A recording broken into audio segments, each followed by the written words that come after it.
La vie terrestre est éphémère, contrôlée par des réalités spirituelles. Afin d'atteindre l'harmonie sociologique, physiologique et psychologique, il est impérieux de se nourrir spirituellement. C'est dans cette perspective que la cathédrale de la résurrection, à travers son fondateur, le surintendant, l'apôtre Charles Le Passon, surnommé Otto, se consacre à la révélation de la parole de Dieu et de la puissance de Dieu, glorifiant ainsi le Christ ressuscité. La cathédrale de la résurrection vous ouvre ses portes dans un environnement convivial, agréable et propice à votre bien-être. Pour plus d'informations, veuillez nous contacter au plus 229 69 37 44 44.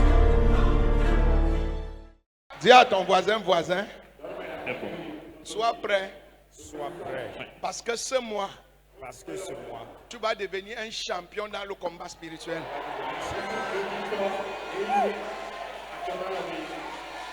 Merci Église. J'ai l'habitude de dire, la position de la vie d'un homme dépend de sa compétence dans le combat spirituel. Là où ta vie se trouve aujourd'hui, c'est l'indicateur des victoires ou des défaites dans le combat spirituel.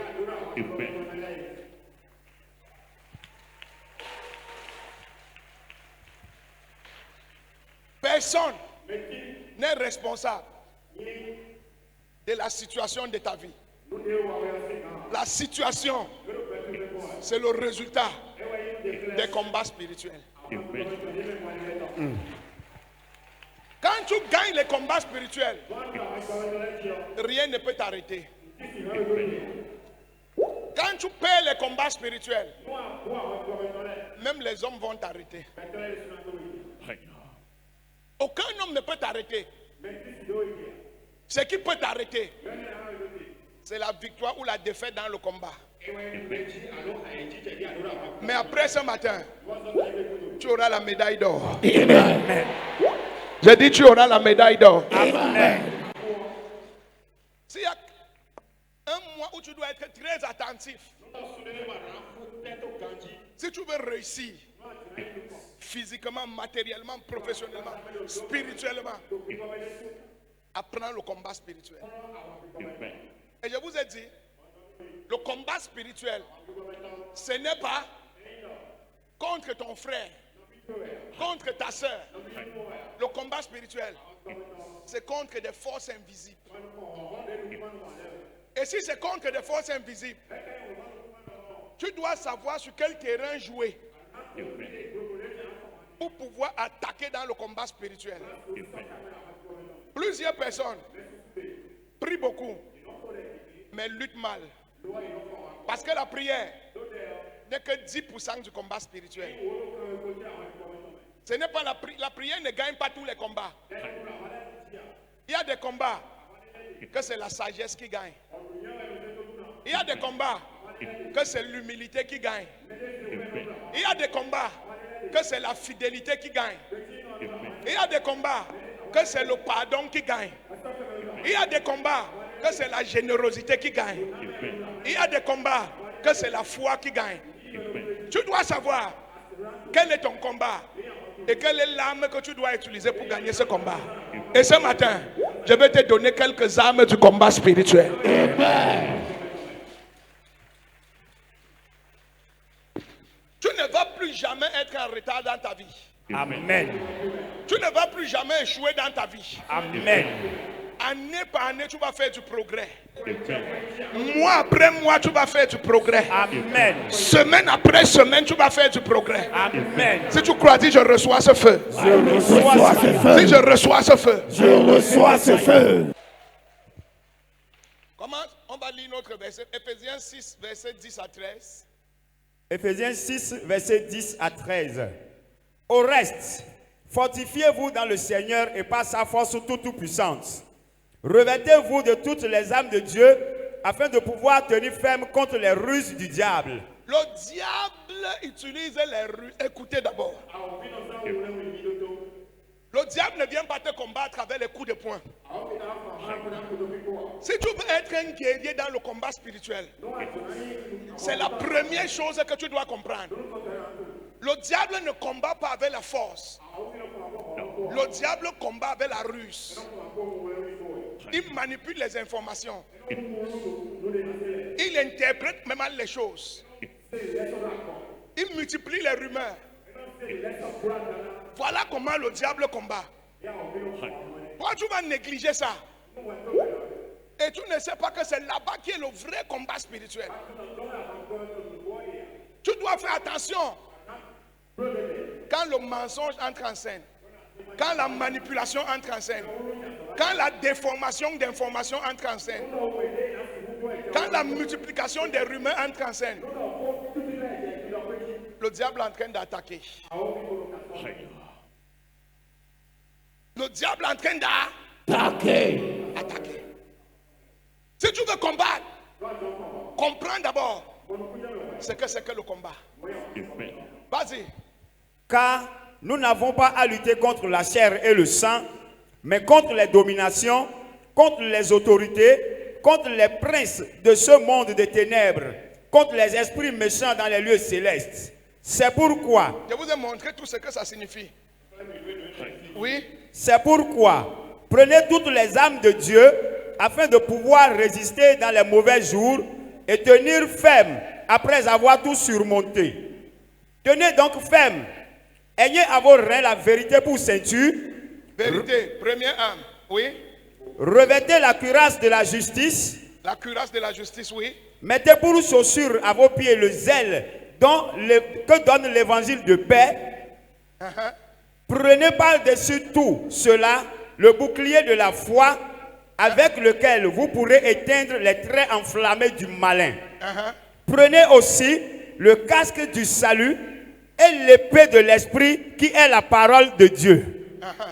Ce matin, nous allons voir la chaussure et nous allons voir l'épée.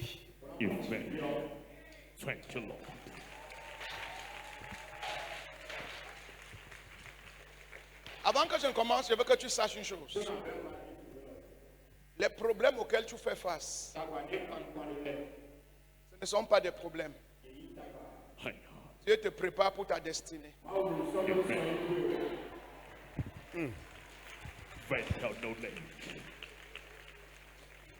Je vais poser cette fondation avant de commencer. Dieu dit ceci. Je connais le nombre des cheveux de ta tête. Aucun cheveu de ta tête ne va toucher le sol sans que je ne donne ma permission. Ça veut dire quoi? Ta vie est dans la main de Dieu. Et Dieu te regarde tous les jours. Si maintenant tu fais face au problème et tu as l'impression que Dieu est loin, Dieu n'est pas loin. Dieu laisse ces problèmes pour te préparer pour ce qu'il a pour toi.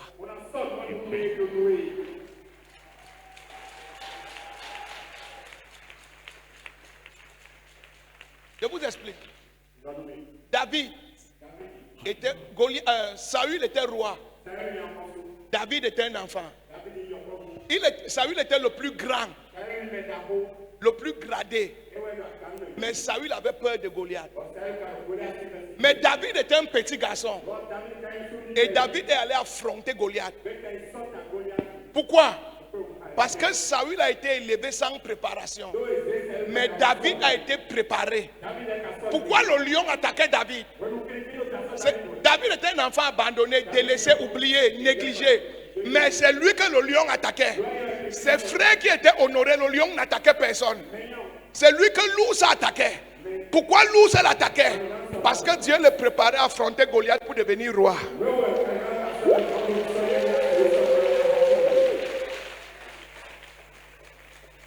Qui s'est déjà posé la question à savoir pourquoi tous les problèmes de cette famille, c'est toujours moi qui ai les problèmes? Pourquoi c'est toujours moi qui n'ai rien, moi qui est le plus pauvre? Pourquoi c'est moi qui ai tous les problèmes? C'est parce que c'est toi qui as la grande destinée.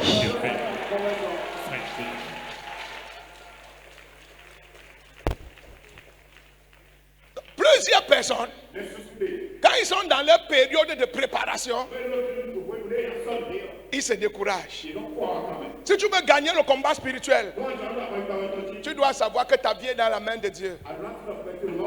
Et que tout ce qui arrive à ta vie, c'est ta préparation. Au lieu de pleurer, au lieu de te décourager, au lieu de fuir, franchis.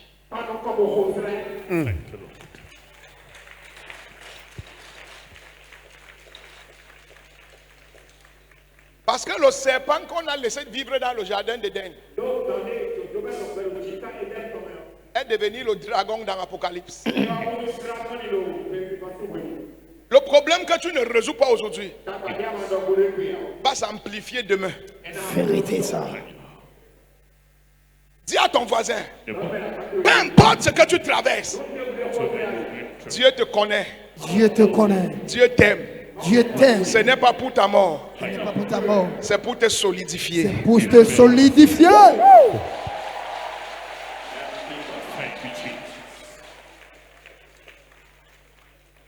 Maintenant que tu sais ça, tu peux donc commencer à combattre. Maintenant que tu es au courant de ça, tu peux donc commencer à combattre. Et la Bible dit, l'âme, et c'est la seule arme offensive que Dieu nous a donnée. Toutes les autres armes sont les armes défensives. C'est pour nous défendre dans le combat. Mais la seule arme qui nous a donné pour attaquer, c'est l'épée. L'épée. Parce que quand on est venu arrêter Jésus à Gethsemane, la personne qui a attaqué c'était Pierre. Et Pierre a attaqué avec quoi? Avec son épée. L'épée. Et c'est pour ça que Jésus a dit à Pierre, garde ton épée. Il n'a pas dit jette. Parce qu'il savait qu'on aura besoin de l'épée. Peut-être pas l'épée physique, mais l'épée spirituelle. L'épée spirituelle.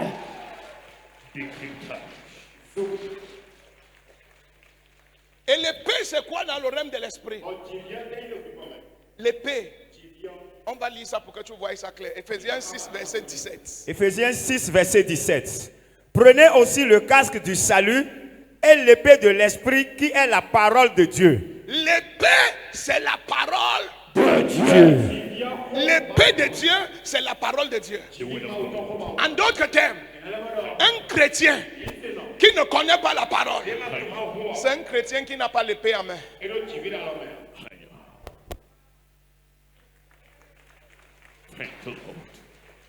Un chrétien qui va attaquer Satan, la première arme que tu as, l'arme la plus redoutable que tu as, l'arme la plus puissante que tu as pour attaquer les sorciers, attaquer l'adversaire, attaquer les alliances, attaquer la pauvreté, c'est la parole de Dieu. C'est la parole De Dieu. Si tu n'as pas... Pourquoi les chrétiens sont toujours malades, toujours faibles, toujours attaqués? C'est parce qu'ils ne connaissent pas la parole. Ils viennent à l'église, mais ils ne connaissent pas la Bible. DJ. Ils viennent à l'église, mais ils ne connaissent pas La parole. Si tu connais la Bible, l'épée de Dieu devient le feu de Dieu dans ta main, dans ta bouche. Quand tu parles, l'ennemi va se disperser. Mais la parole, c'est quoi? En grec, la parole a deux significations. Logos et rhéma. Logos, c'est la parole que tu lis dans la Bible. Tout ce que tu lis dans la Bible, au commencement, Dieu créa le ciel et la terre. La terre était informe et vide. Alléluia. Quand tu lis ça, tu es en train de lire la parole de Dieu, l'écriture. Tu es en train de lire la pensée de Dieu. Et tu dois connaître la pensée de Dieu. Tu dois connaître la volonté de Dieu. Quand tu seras saturé de la connaissance de la volonté de Dieu, la connaissance de la parole de Dieu, quand ça sera saturé en toi, Maintenant, quand tu seras confronté à un problème, la même parole que tu connais qu'on appelle le logos, Dieu va utiliser cette parole pour te révéler quelque chose concernant ta vie, ta situation, ton problème. Et tu vas prendre cette révélation personnelle et tu vas appliquer et tu vas voir le changement. Maintenant, c'est la révélation personnelle du logos. Quand ça devient personnel à toi, adressé à toi, ça devient le réma. Et le réma, c'est l'entrée en scène de l'Esprit de Dieu qui devient vie et qui devient chair et qui devient miracle. Je t'explique encore. Jésus, Jean 1,1 dit au commencement était la parole. Jean 1, verset 1. La parole était avec Dieu, la parole était Dieu. Et tout ce qui a été fait par la parole et rien n'a été fait sans la parole. Ça, c'est le logos. C'est-à-dire, tu connais l'histoire. Mais au verset 11 à 12, ce n'est plus le logos, c'est le réma. Et la parole est devenue chair. Et la parole a habité parmi nous. En ce moment, ce n'est plus l'histoire de Dieu qu'on raconte. C'est la vie de Dieu qui est manifestée. C'est la vie de Dieu qui est matérialisée.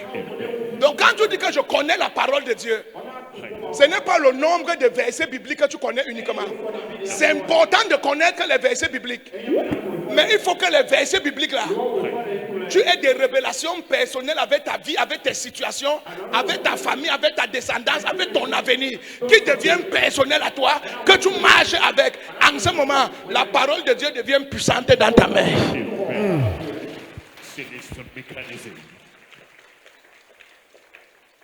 Parce qu'on a plein de personnes qui sont les professeurs, mettez-moi ça à l'hôtel, qui sont des professeurs d'histoire. On a plein de personnes qui sont des professeurs d'histoire. Et les maladies les terrassent, les sorciers les terrassent. Et ils connaissent plein de versets bibliques. Non, tu ne connais pas, ça ne suffit pas. La parole devient vivante quand elle s'applique à ta vie et elle s'applique à ton problème. Je vous explique. Une fois, quand j'ai traversé encore beaucoup de difficultés financières, je priais et j'ai commencé à lire la Bible. Je suis tombé sur Genèse 1, verset 12. Quand je suis tombé sur ce verset biblique, c'est le jour-là que la pauvreté est finie dans ma vie.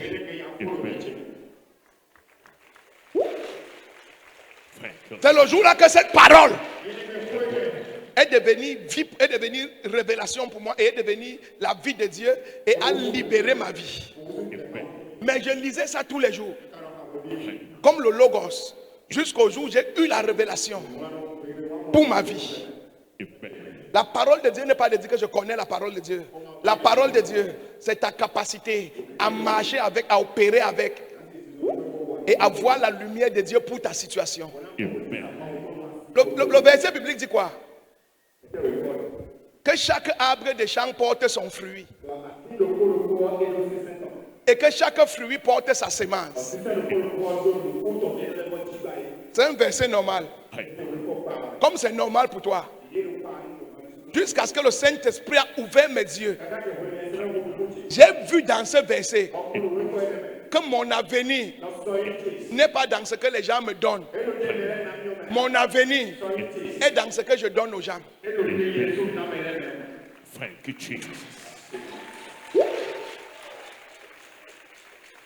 Le jour que j'ai eu cette révélation, je suis sorti de ma chambre en criant. Je ne serai plus jamais pauvre. Je criais, je courais. Je criais, je courais. Et depuis ce jour jusqu'à aujourd'hui, je n'ai plus jamais été pauvre. Et c'est cette parole qui est devenue la puissance de Dieu. Je ne sais pas quelle est ta situation, ce que tu veux ou ce que tu traverses. Mais pour t'en sortir, tu dois connaître la Bible et tu dois avoir la parole de ton problème dans la Bible. Je prends un exemple. Qui a un problème? Lève la main si tu as un problème.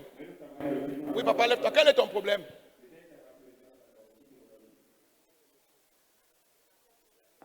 Micro. Hein? Un problème, c'est le problème de la famille. C'est le problème de la famille. La famille a quoi? Pour limitation, blocage. Limitation, Le blocage. Oui. Et tu pries depuis, ça ne change pas. Je prie depuis, ça ne change pas. La Bible dit que pour que ça soit brisé, va chercher la parole de Dieu. Eh, Va prendre ta Bible. Ouvre la Bible. Sur la percée familiale. Cherchez les versets bibliques sur la percée familiale. Tous les versets qui parlent de la réussite des familles. Assois-toi. Regarde ce qui a fait réussir les familles des gens. Qu'est-ce qui a fait réussir la famille d'Abraham? Qu'est-ce qui a fait réussir la famille d'Isaac? Qu'est-ce qui a fait réussir la famille de David?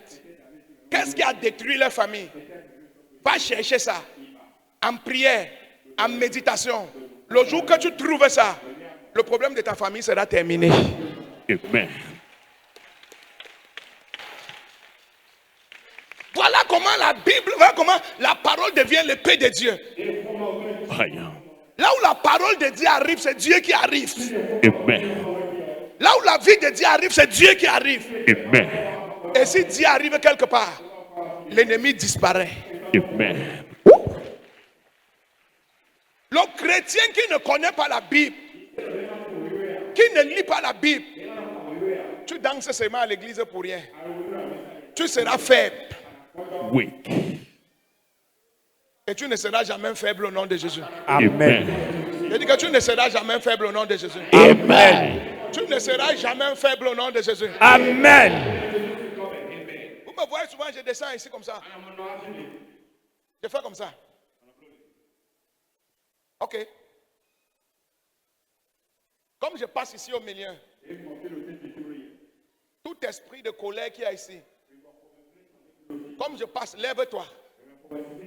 Lève-toi. Comme je descends, tout esprit de colère qui est caché ici, je te commande, manifeste et lève-toi.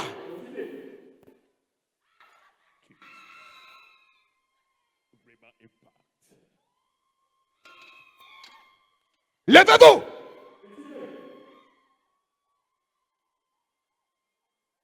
Quittez, non, vous couvrez parce que tu ne peux pas être ici.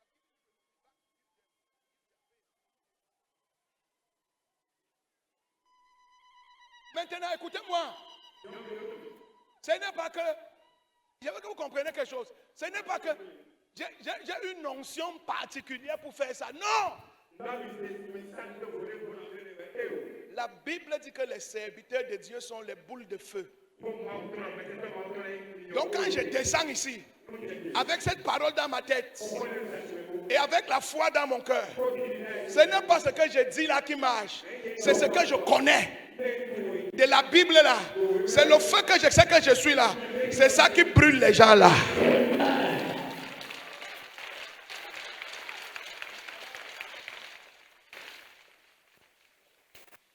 Vous me voyez souvent, je viens ici. Je lève ma main comme ça. Je dis, regardez ma main. Et vous voyez les démons commencent à manifester en regardant ma main. Les mauvais esprits commencent à crier en regardant ma main. Les gens se disent que waouh, papa, l'onction sur sa main. Ce n'est pas l'onction, c'est la révélation de la parole. La Bible dit que ces mains ont été transpercées pour que nous soyons guéris, pour que nous soyons délivrés. Avec cette connaissance, quand je lève ma main, ce n'est plus ma main, c'est la main de Jésus qui chasse les démons. Quand il voit la main là, il voit la décision et il manifeste. Yes, sir.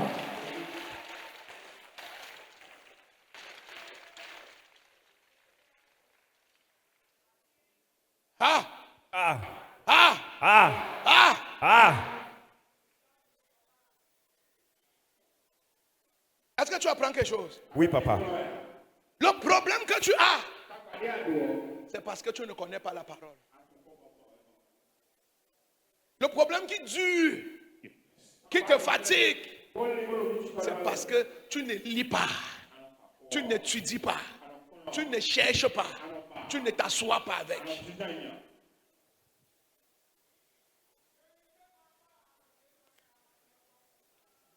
Agnon.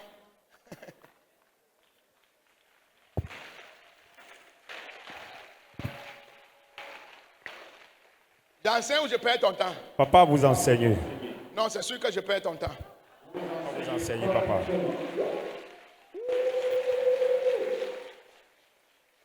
Maintenant, la parole opère à deux dimensions. La première dimension d'opération de la parole, c'est quand ta vie devient comme la parole. Oh my God. Quelqu'un me lit Hébreux 4, verset 12. Hébreux 4, verset 12. Car la parole de Dieu est vivante et efficace, plus tranchante qu'une épée quelconque à deux tranchants, pénétrant jusqu'à partager âme et esprit, jointure et moelle. Elle juge les sentiments et les pensées du cœur. Lis encore. Car la parole de Dieu est vivante et efficace.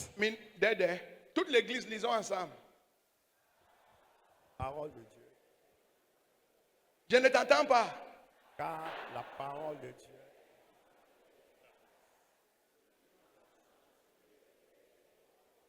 Pénétrant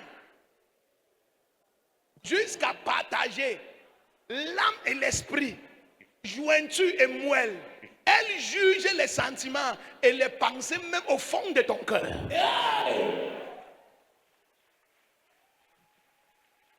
Voilà comment la parole est puissante. Qu'est-ce que ça nous dit ici? Ça nous montre la première dimension de la manifestation de la parole. Je t'ai dit pendant mes enseignements que les démons, les autorités, les esprits dans les lieux élevés, les principautés sataniques, ils opèrent avec les pensées. Ils manipulent le cœur. La seule manière d'être délivré de leur emprise, c'est par la connaissance de la parole. Quand tu connais la parole, peu importe comment on t'a envoûté, peu importe comment on t'a manipulé, si tu décides de marcher avec la parole, l'esprit là va sortir de toi. Pourquoi? Comment les principautés travaillent? Les dominations travaillent. Ils occupent tes pensées. Ils occupent ton cœur. Ils prennent possession sur ta puissance de décider. Et tu commences à travailler pour eux sans t'en rendre compte. Et il y a plusieurs personnes qui sont dans ce problème. Tu te retrouves à réagir, à faire des choses, à avoir des caractères, des comportements que toi-même tu ne sais pas comment sortir. Tu es coincé dans ça. Et tu ne sais pas comment sortir. Quand tu reçois la lumière de la parole, quand ça vient dans ton cœur, ça a le pouvoir de détruire, de nettoyer, d'enlever et de te faire opérer à la dimension de Dieu. Parce que quand tu acceptes la parole, c'est Dieu qui vient. Et quand Dieu vient, tu commences à marcher sur la parole. Les esprits là, peu importe comment ils sont entrés en toi, ils vont sortir. Ils vont partir. Ils ne pourront pas rester.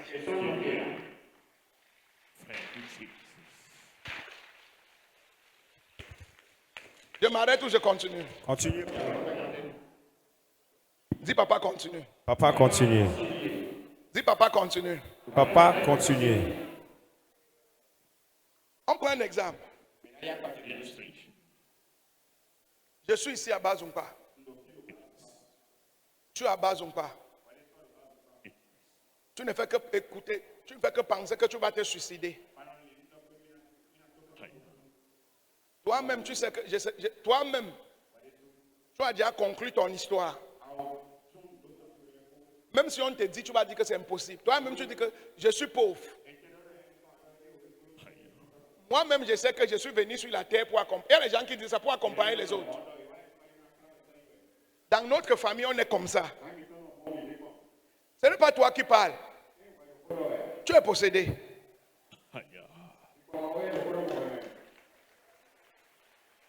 Aucune personne normale ne peut dire du mal de sa propre vie. Quand quelqu'un commence à dire du mal de sa propre vie, ce n'est plus lui qui parle. Et quand la personne sera délivrée, tu vas voir son langage va changer. Non. Parce que je viens d'une famille pauvre. Une famille où les gens meurent. Une famille où on ne se marie pas. C'est devenu ma réalité. Mais quand je rencontre la parole de Dieu, qui me dit, je souhaite que tu prospères comme prospère l'état de ton âme. L'ouvrier a droit à son salaire. Je suis le propriétaire de l'or et de l'argent. Et toi et moi, nous sommes un. Tu as une nouvelle famille qui n'est plus ta famille. Tu fais partie de la famille d'Abraham. Et l'alliance que j'ai avec Abraham, c'est une alliance de prospérité et de terre promise. C'est une alliance de destinée. Quand la parole commence à entrer en toi, quand on va te dire que tu es pauvre, tu vas dire non, je ne suis pas pauvre. C'est mon père qui était pauvre. Moi, je pars quelque part. Moi.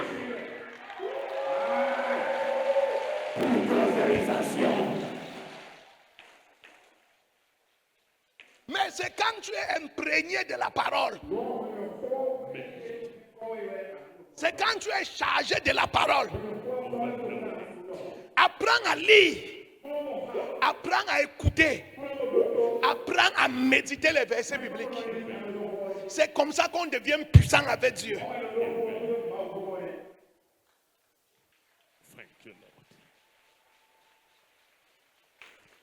Même quand tu viens à l'église, le but pour lequel tu viens à l'église, c'est pour apprendre la parole. C'est pour ça qu'on vient avec le cahier et le bic. On vient apprendre à devenir comme Dieu.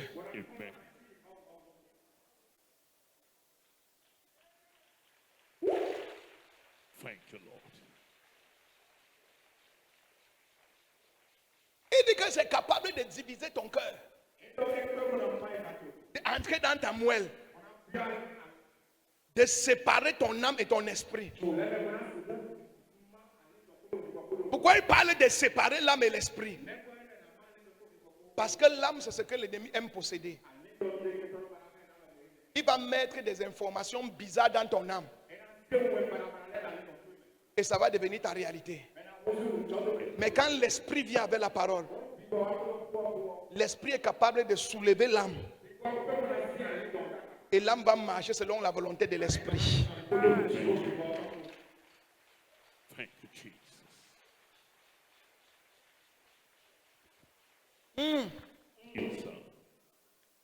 Demande à ton voisin, qu'est-ce qui est impossible pour toi? Dis-moi ce que tu crois que c'est impossible. Et je vais te montrer la parole que tu ne connais pas.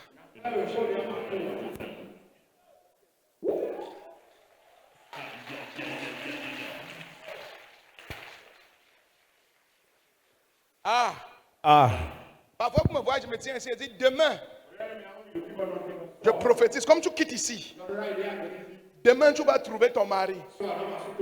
Les gens disent, hey, papa. Et demain la personne vient dire, je suis sorti de l'église. J'ai appelé un numéro par erreur. Je me suis trompé. Et la personne m'a dit que j'aime ta voix. Et le lendemain, on s'est vu. Aujourd'hui, nous sommes mariés, on a 2 enfants.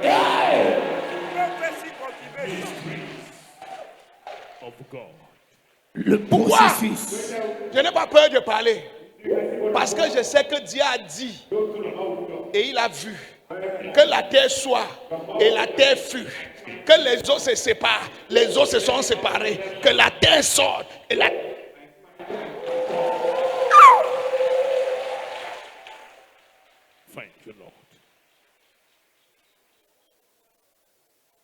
Si tu as peur, c'est parce que tu ne connais pas la parole. Reçois la révélation de la parole. Amen. Reçois la révélation de la parole. Amen. Reçois la révélation de la. Amen. Reçois. La deuxième dimension de la manifestation de la parole. La parole brise les addictions. La parole brise les addictions. Il y a des gens ici. Tu bois. Tu fais tout pour arrêter, tu ne peux pas arrêter. D'autres personnes, tu manges. Même le cochon ne mange pas comme ça. Tu fais tout pour arrêter. Ce n'est pas que tu veux. C'est comme un mauvais esprit qui te tient. D'autres personnes, tu aimes les femmes. Même quand tu sais que c'est mauvais, tu ne peux pas t'arrêter. D'autres personnes, tu manges. Même pour rien, tu manges. Il y a des gens qui manquent tellement qu'il arrive ici, maman Ototo. Il va te dire, tu ne lui as rien demandé. Il te dit que tu me vois comme ça là, j'ai 10 conteneurs au port. J'ai 2 voitures. Tu ne lui as rien. Il manque même pour rien. Pour rien. Il ne peut pas s'empêcher de mentir. Aïe. Il voit une voiture qui passe. Il dit que c'est moi qui ai mis ça à louer.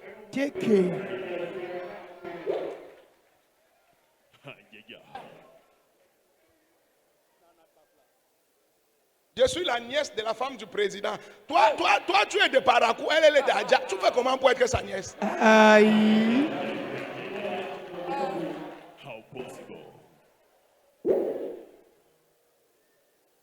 Donc, il y a des addictions comme ça que l'ennemi place dans ta vie. Et chaque fois que quelque chose de bon va arriver dans ta vie, dès que tu fais ça, ça détruit ce qui doit venir. Et depuis des années, tu es maintenu captif par une seule addiction. Et tu ne sais pas comment sortir. La parole détruit l'addiction. Yes, sir. Clap for Jesus. Je vais prendre un exemple sur moi. J'ai tellement voulu jouer au football que même quand je suis devenu pasteur, ma femme peut témoigner. Je finissais souvent le culte. Vite. Pour aller à Calabi jouer après le culte. Bravo. Parfois quand on fermait la barrière, j'escaladais. La barrière du stade, j'escaladais. J'ai fini de prêcher, je n'ai même pas reçu les gens, je cours. Il faut que je joue au football. Ça allait plus loin. À un moment donné, j'ai laissé le culte dimanche pour aller jouer au Cameroun. Oui. Pas 20 fois, plus de 20 fois. Dimanche, je ne suis pas à l'église parce qu'il va aller jouer avec mes amis. Vrai ou faux, parfois il te prenait galon. Je savais que ce n'est pas bien. Mais je n'arrivais pas à me séparer. Jusqu'à ce que j'ai commencé à lire la Bible. La Bible dit, les diligents vont s'asseoir avec les chefs d'État. Mais les paresseux vont se retrouver dans la pauvreté. J'ai dit, hey. Dis premier choc. Premier choc.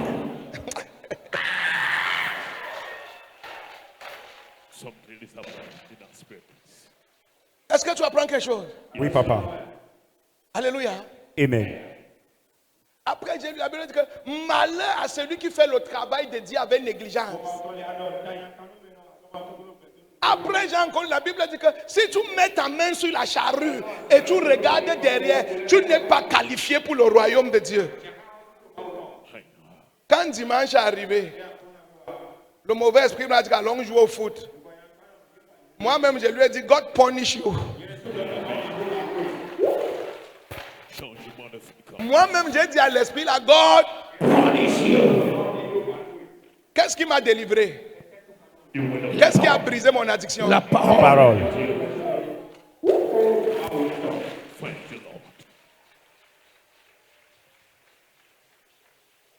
Il arrivait jeudi comme ça.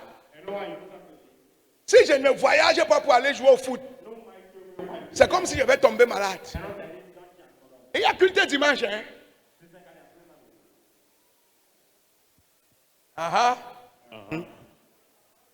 Mais Mais depuis que j'ai eu la lumière sur la parole, jusqu'aujourd'hui, le stade n'a plus vu mes pieds. Thank you, Jesus. Thank you, Lord. Si on joue, c'est quand la jeunesse joue. C'est quand l'église... Praise you. C'est toi qui sais ce qui te dérange. Trouve la parole. Ça sera brisé. Jésus-Christ, dans le livre de Matthieu 4, la Bible dit, Jésus a été amené par le diable dans le désert. Et Jésus a eu faim pendant le jeûne. Et Jésus avait la puissance de transformer les cailloux en nourriture. Et le diable est venu attaquer Jésus. Il a dit, si tu es le fils de Dieu, transforme ces cailloux en nourriture. Et il avait faim. Tu as besoin de quoi? Qu'est-ce qui te tient? Qu'est-ce qui te maintient captif? Comment Jésus est sorti de cette attaque? Il a dit ceci. Il est écrit, l'homme ne vivra pas seulement de pain, mais de tout ce qui sort de la parole de Dieu. Qu'est-ce que ça veut dire? Il avait besoin. Il avait faim. Il avait la pression de Satan. Mais parce qu'il connaissait la parole, il a marché au-dessus du problème. À cause de la parole. Et la famine n'a pas pu le tuer. Le diable n'a pas pu le bloquer. Le diable n'a pas pu le limiter. Comme il s'est tenu sur la parole, la Bible dit que le diable l'a amené sur une montagne plus haute. Quand tu choisis la parole, quand tu te tiens sur la parole, au lieu de mourir, tu grandis.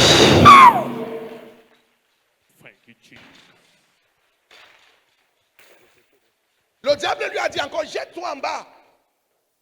Il a dit, il est écrit, tu ne tenteras point l'Éternel ton Dieu. S'il ne connaît pas la parole, il va vouloir montrer que moi aussi je suis quelqu'un. Il va vouloir montrer que moi aussi je ne suis pas n'importe qui. Moi aussi je peux faire, moi aussi, parce qu'il ne connaît pas la parole. Et voilà comment les gens sont piégés dans le combat spirituel.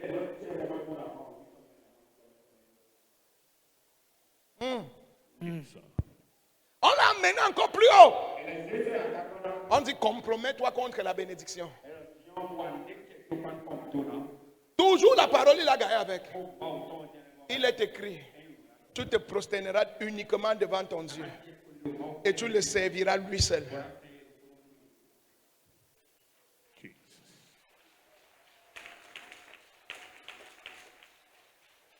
Et la Bible dit en même temps, sa destinée s'est ouverte.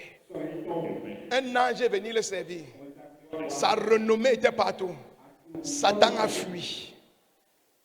Il n'y a pas une âme plus puissante que la parole de Dieu. Si tu te lèves le matin, maman, la première chose que tu dois faire, lis ta Bible. Fais comme maman Ototo. Sa Bible est toujours sur son oreiller. Dès qu'elle se lève, la première chose qu'elle fait, elle se tourne pour lire la Bible. Avant que ses pieds ne touchent le sol, c'est quand elle a fini de lire la Bible.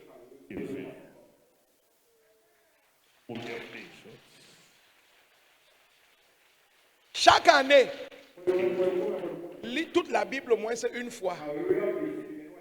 Relis. Dieu parle tous les jours. Dieu peut utiliser le même verset pour te dire 20 trucs différents.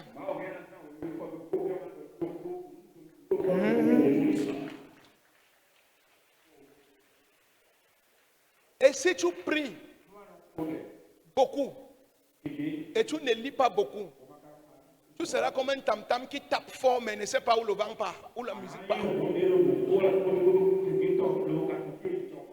Vous savez pourquoi? Certains pasteurs arrivent à l'église. Il est chargé de feu. Il est chargé d'énergie. Il arrive. Halagada, halagada. Quelqu'un crie fire. Il revient encore. Quelqu'un crie fire. Il revient encore. Quelqu'un crie fire. Mon frère, laisse-nous tranquille. Aïe. Vous suivez? Après, prends la. Aujourd'hui, Moïse a divisé la mer rouge. Tout mer rouge devant toi sera divisé. Quelqu'un crie, divisé, divisé. Mon frère, tu... Doucement.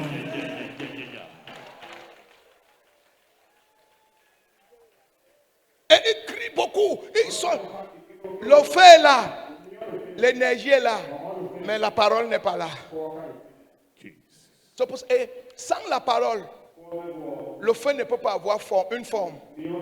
C'est la parole que tu as qui donne la forme au feu que tu portes. Thank you, Jesus.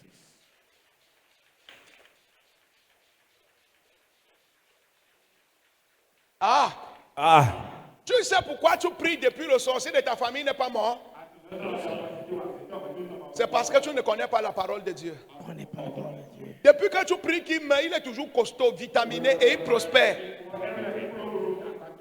Tes prières partent où? Toi, tu es déjà maigri pour les jeunes. Mais ton sorcier est bien costaud, plus riche que toi, plus confortable que toi. Aïe. C'est parce que tu ne connais pas la parole. Je ne connais pas la parole. La Bible dit que pour tuer ton sorcier, fais-lui du bien. Wisdom. On ne tue pas le sorcier en envoyant le feu. On tue un sorcier en lui faisant du bien. This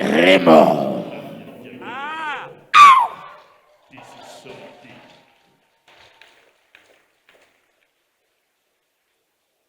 Oh, je vais m'arrêter ici parce que mon église n'est plus.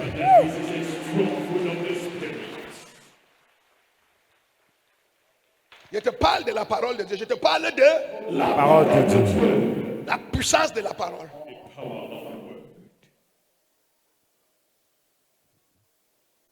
Moi, quand j'ai un problème, la Bible a du volume.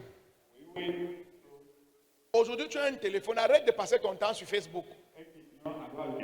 Utilise ton téléphone pour grandir spirituellement. Si j'ai un problème de sorcellerie, je m'en vais sur Google. Versets bibliques sur la sorcellerie. Tous les versets bibliques sur la sorcellerie sortent. Je m'assois verset après verset. Je cherche jusqu'à trouver ma part.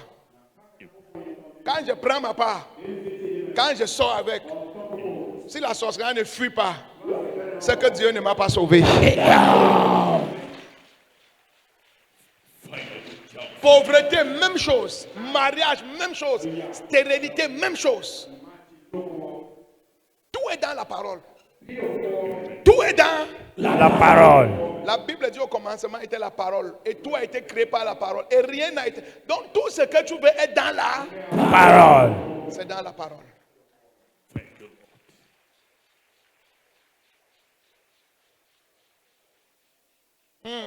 Dis voisin, Voisin. est-ce que tu connais 5 versets bibliques? Je connais ces versets bibliques. Donc, touche ton voisin, dis voisin. Est-ce que tu connais 5 versets bibliques? Donne-moi 2 versets. Donne 2 versets que tu connais à ton voisin. Donne 2 versets à ton voisin. Après, ton voisin te donne 2. Excellent. Jean 3,16. Quand Dieu a tant aimé le monde, qu'il a donné son Fils unique, afin quiconque croit en lui soit sauvé. Genèse 1, verset 12. Tout ce qui porte son fruit, chaque fruit porte sa semence. Genèse 1, verset 1. Verset 3. Tu dois connaître, tu dois Connaître. Tu dois connaître. You must know. Quand l'ennemi se lève, c'est avec ça que tu attaques. C'est sur ça que tu te tiens. C'est ça que tu arrêtes pour ne pas tomber. C'est ça que tu arrêtes pour avancer. Yes. Oh.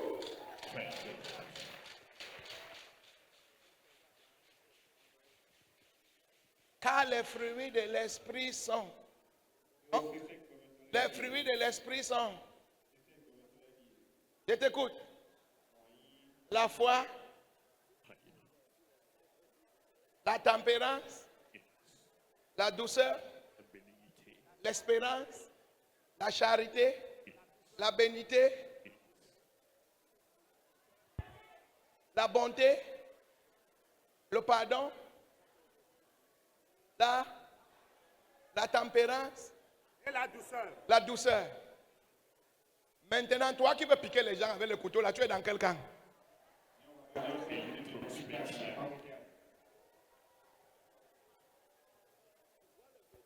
C'est comme ça qu'on grandit. C'est comme ça qu'on connaît la parole. Oh, il y a parfois, moi aussi, je m'énerve. Jusqu'à ce que mes oreilles deviennent vertes. Mais quand je m'énerve, la parole va taper dans ma tête. Et ma colère va redescendre. Mais si je ne connais pas la parole, je vais déchirer mes habits. Et je vais déchirer les habits des gens. Parce que je ne connais pas la parole.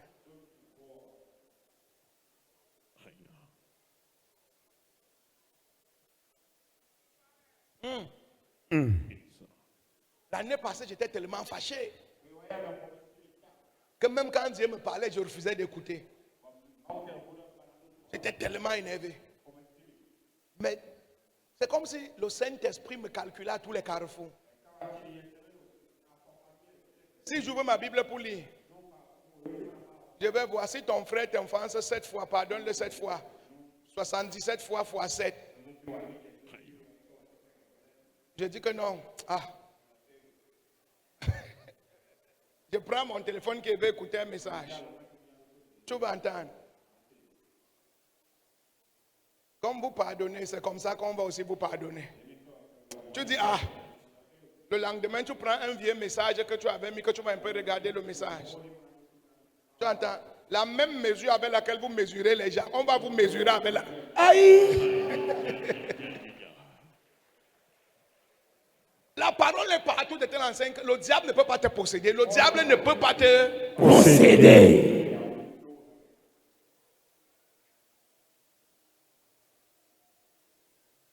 Peu importe que tu aies raison ou tort. Si tu deviens amer, c'est le diable qui a gagné. J'ai bien dit, peu importe que tu aies raison ou tort. Quand tu deviens amer, c'est le diable qui a gagné. Ce n'est pas qui a raison, c'est qui a la bénédiction. Vous n'avez pas compris. Je reprends. Yes, sir. Dans ta famille, ce n'est pas qui a raison,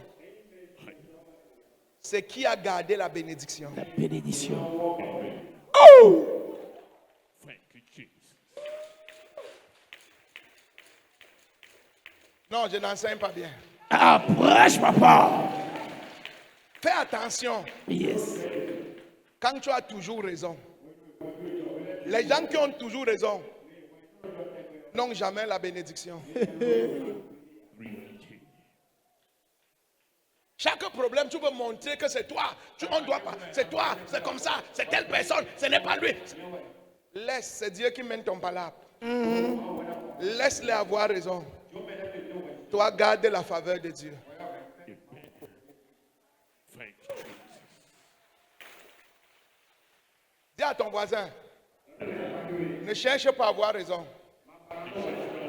Cherche à avoir la bénédiction. Est-ce que ça délivre quelqu'un? Oui, papa. Est-ce que ça aide quelqu'un? Oui, papa. Est-ce que ça booste la foi de quelqu'un? Oui, papa. La deuxième arme du combat spirituel que le Seigneur nous a donné, c'est la pointinini.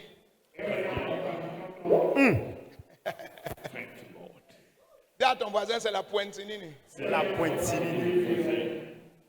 Alléluia. Amen. Mais Dieu n'a pas seulement appelé ça la chaussure. Il a dit la chaussure du zèle de l'évangile. Éphésiens 6, verset 15. Éphésiens 6, verset 15. Mettez pour chaussure à vos pieds le zèle que donne l'évangile de paix. La chaussure que La chaussure qui te fait gagner dans le combat spirituel. La chaussure que tu portes, c'est l'évangélisation que tu fais. Thank you, Jesus. Ah, les gens sont étonnés. Comment l'évangélisation peut être une arme dans le combat spirituel?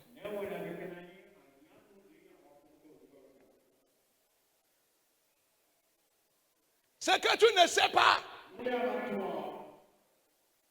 c'est que Dieu lui-même, dans Acte 1, verset 8, il dit, je vous ai donné la puissance pour aller être mes témoins dans toutes les contrées de Agla, Calabi, Natitengu, Boykong, Minote, Misesento, Glo,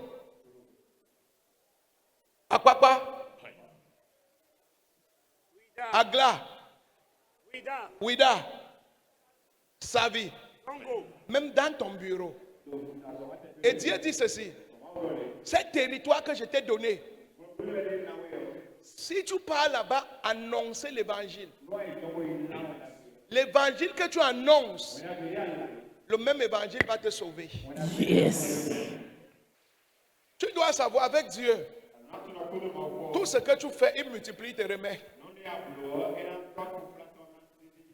Si tu sauves les gens, Dieu va te sauver.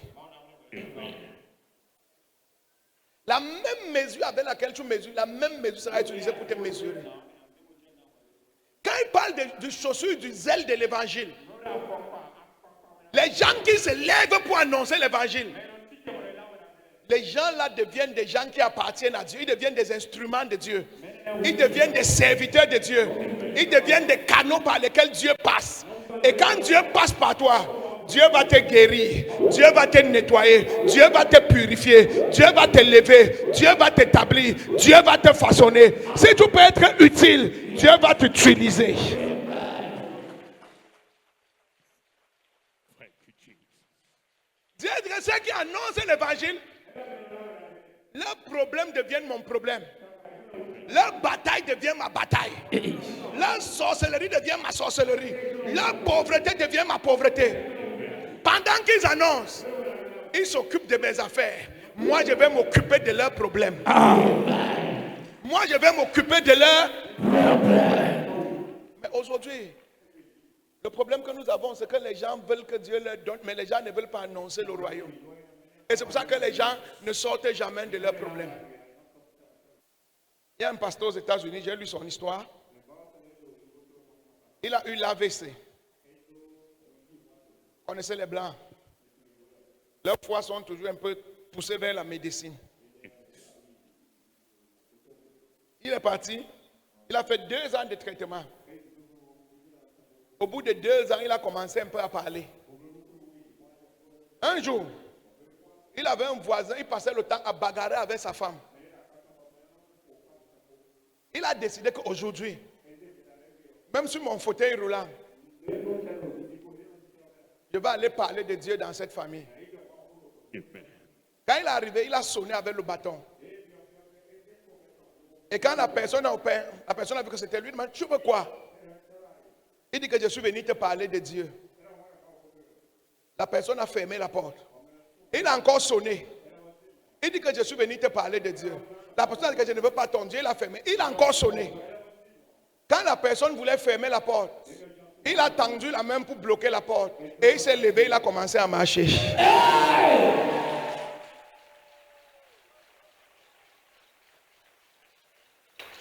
La guérison était là depuis les 2 ans. Mais il avait arrêté d'évangéliser. Comme Dieu avait besoin de lui là-bas, Dieu avait besoin que sa main touche la porte. Dieu l'a soulevé pour qu'il évangélise. Et en l'utilisant pour évangéliser, la paralysie de l'AVC est partie. Voilà comment l'évangélisation opère dans les vies des gens et ils ne savent pas. What is testimony? Si tu perds ton zèle, tu perds ta chaussure. Si tu perds ton zèle, tu perds ta chaussure. Et la chaussure du zèle, pour annoncer la parole avec agressivité, C'est là-bas qu'il y a le secret de ta propre délivrance, de ta propre restauration, de ta propre élévation. Dieu est tellement sûr de lui qu'il a mis l'évangélisation parmi les armes du combat spirituel. Power. On ne gagne pas seulement en disant sors de ce corps. On gagne en évangélisant. Dis à ton voisin, on gagne en évangélisant. On gagne en Gagne en évangélisant. évangélisant. On gagne en évangélisant. On gagne en évangélisant. Et nous avons deux formes d'évangélisation. La première forme, c'est notre propre vie. Notre propre vie. Matthieu 5, verset 15 à 16. Matthieu 5, verset 15. On n'allume pas une lampe pour la mettre sous le boisseau, mais on la met sur le chandelier et elle éclaire tous ceux qui sont dans la maison. Que votre lumière luise ainsi devant les hommes, afin qu'ils voient vos bonnes œuvres et qu'ils glorifient votre Père qui est dans les cieux. Qu'ils voient vos bonnes œuvres par votre comportement et qu'ils croient en Dieu. Dieu attend de nous, les enfants de Dieu, que quand nous prenons les décisions, quand nous nous énervons, quand nous agissons, quand nous réagissons, que nos émotions soient alignées avec la parole de Dieu. Parce que tu le veuilles ou pas, il y a des gens qui te regardent. Il y a des gens qui vont croire en Dieu à cause de ton comportement. Il y a des gens qui vont perdre leur foi à cause de ton comportement. Quand tu veux réagir, quand tu veux faire certaines choses, ne pense pas à toi. Pense d'abord au royaume de Dieu. Pense d'abord aux intérêts de Dieu. C'est quand ton comportement là, comme ça sauve les gens, tu crois que c'est un sacrifice. Ce n'est pas un sacrifice. Parce que quand tu t'alignes, les démons n'ont plus de porte pour entrer dans ta vie. Tu crois que tu fais ça pour les gens. Mais en vérité, tu es en train de fermer toutes les portes aux démons. Parce que tu as refusé cet état de colère, cet état de jalousie, cet état de convoitise, cet état de haine. Et tu as choisi de supporter la douleur pour te tenir avec Dieu. Tous les démons là ne pourront pas avoir accès à toi. Et tu vas continuer de grimper sans que rien ne t'arrête. Rien ne t'arrête. Et en même temps, ton caractère, ton comportement sera en train d'influencer et de sauver les gens. J'ai souvent dit à ma femme, je crois que ma pasteur Diane a dit ça une fois. Quand j'ai donné ma vie à Jésus et qu'elle était dans l'église Mama Kebila, moi je ne connaissais pas la Bible. Je n'avais jamais lu la Bible. Pendant plus d'1 an, je n'ai pas lu la Bible. Après avoir cru. Donc ce que le pasteur disait, c'est ça qui était la Bible pour moi. Mais il y avait un homme à l'église. C'est lui que moi je regardais. Ce qu'il faisait, c'est ce que je faisais. On l'appelait Jacques Emmanuel. Dieu merci pour moi. Pendant tout mon séjour là-bas, il n'a rien fait qui a tué ma foi. Toi-même, lui, il n'a jamais su que moi je le regardais. Il n'a jamais su qu'il était mon modèle. Il n'a jamais su que ma foi grandissait parce que je le regardais. Toi-même, tu ne sais pas qui te regarde. Tu ne sais pas qui te regarde comme Dieu.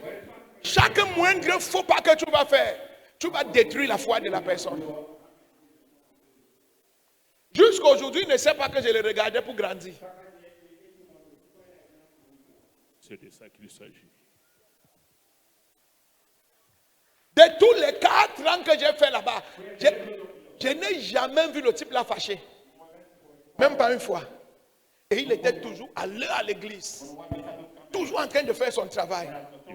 Et quand j'ai commencé à servir Dieu, c'est avec son esprit là que j'ai servi Dieu. Amen. Thank you, Jesus.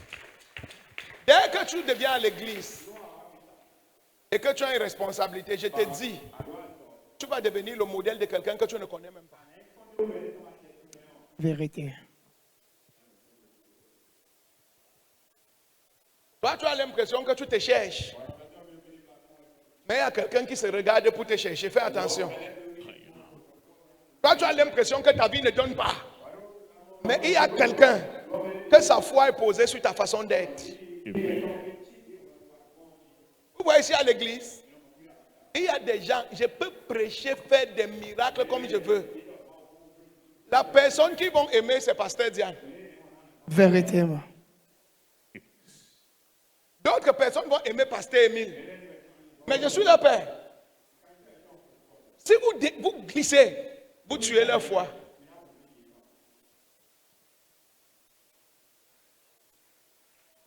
Réalité. Non, je n'enseigne pas bien. Father, this is so deep. Mais le problème aujourd'hui, c'est que plusieurs personnes sont attaquées et ne sortent pas de leurs problèmes parce qu'ils ne savent pas comment évangéliser. Il y a un chemin qu'on appelle romain d'évangélisation. On appelle ça comment? Romain D'évangélisation. d'évangélisation. Je peux te donner le chemin de Romain là, Yes, sir. ou de Rome là. Je peux te donner ça. Hein? Yes, sir. Prends ton cahier. Right now.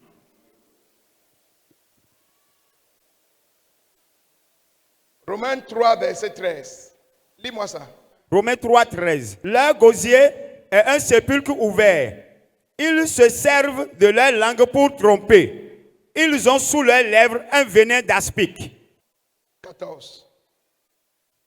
Verset 14. Leur bouche est pleine de malédiction et d'amertume. Non, lis-moi 23. Romains 3, 23. Romains 3, 23. Car tous ont péché et sont privés de la gloire de Dieu. Voilà comment on évangélise. Écoute bien.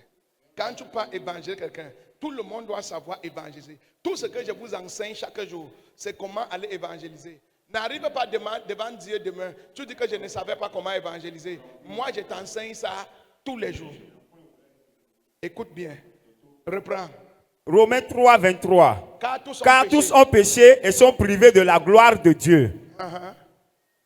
Et ils sont gratuitement justifiés par sa grâce, par le moyen de la rédemption qui est en Jésus.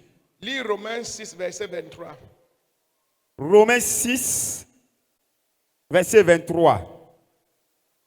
Car le salaire du péché, c'est la mort. Mais le don gratuit de Dieu, c'est la vie éternelle en Jésus-Christ, notre Sauveur. Romains 5, verset 8. Romains 5, verset 8. Mais Dieu prouve son amour envers nous en ce que, lorsque nous étions encore des pécheurs, Christ est mort pour nous. Romains 10, verset 9 à 10.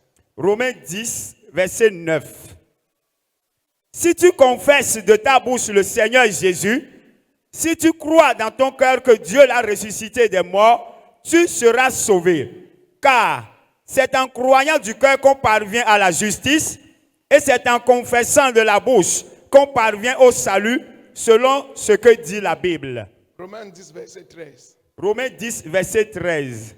Car quiconque invoquera le nom du Seigneur sera sauvé.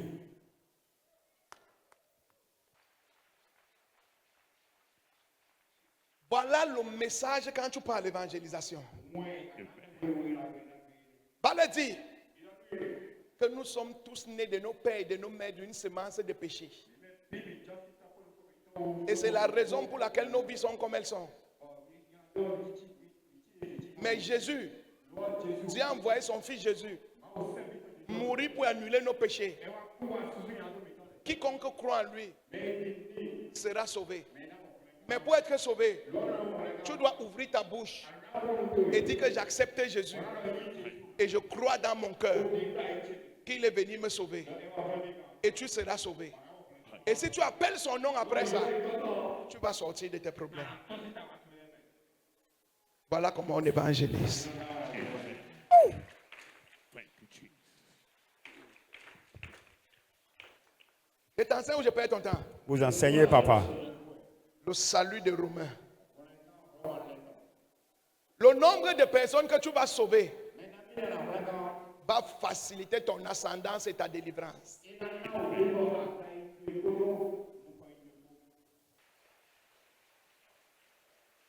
La vie terrestre est éphémère, contrôlée par des réalités spirituelles. Afin d'atteindre l'harmonie sociologique, physiologique et psychologique, il est impérieux de se nourrir spirituellement. C'est dans cette perspective que la cathédrale de la résurrection, à travers son fondateur, le surintendant, l'apôtre Charles Le Passeau, se consacre à la révélation de la parole de Dieu et de la puissance de Dieu, glorifiant ainsi le Christ ressuscité. La cathédrale de la résurrection vous ouvre ses portes dans un environnement convivial, agréable et propice à votre bien-être. Pour plus d'informations, veuillez nous contacter au +229 69 37 44 44.